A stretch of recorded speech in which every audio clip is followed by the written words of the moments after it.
నమస్కారం ఘంటారావానికి స్వాగతం. ముందుగా ప్రధానాంశాలు. స్థానిక సంస్థల్లో బీసీ కోటా పెంపుపై ఇవాళ సుప్రీంలో విచారణ. బలమైన వాదనలు వినిపించేందుకు సిద్ధమైన సర్కారు. ట్రిపుల్ అలైన్మెంట్ మార్చాలంటూ వికారాబాద్ జిల్లా రైతుల ఆందోళన. హెచ్ఎండిఏ కార్యాలయం వద్ద ధర్నాకు సిద్ధమైన రైతుల అరెస్ట్. కృష్ణా గోదావరి పరివాహక ప్రాజెక్టులకు వరద పోటు. గేట్లు ఎత్తి దిగువకు నీటి విడుదల.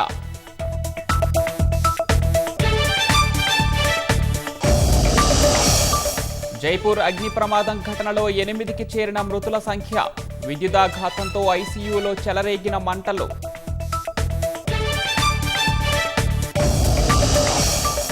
గాజా ఇజ్రాయెల్ యుద్ధం ముగింపునకు యత్నాలు. ట్రంప్ ప్రతిపాదించిన శాంతి ప్రణాళికపై ఇవాళ ఈజిప్టులో చర్చలు.